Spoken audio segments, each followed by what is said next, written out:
Hola everyone! Salam-salangan for today's video. Let's cook quick and easy white sauce tuna pasta. At dahil nag-craving ako kumain ng pasta, pagdating ko ng bahay ay sinimulan ko nang magluto.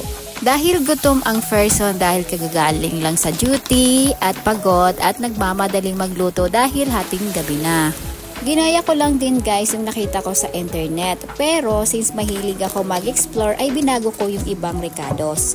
Anyway guys, comment down below kung gusto nyong malaman yung mga ingredients natin. Ako guys, ang gusto ko sa pasta ay yung malasa. Kaya kung makikita nyo, 2 tuna yung nilagay ko.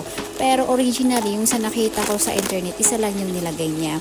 Dahil gusto ko makrema yung aking sauce guys, ay nag-add ako ng cheese. At ito na nga, binuhos ko na yung ating white sauce.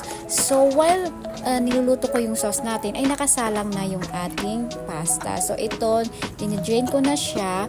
Pagkatapos ay i-mix na natin yung ating sauce.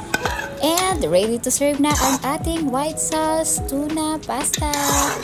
Nagugutom na ako guys, so let's eat. So ito pala, nag-add ako ng parmesan para mas lalong sumarap ang ating white sauce tuna pasta. Hope you like my vlog and hope to see you in my next video. Bye!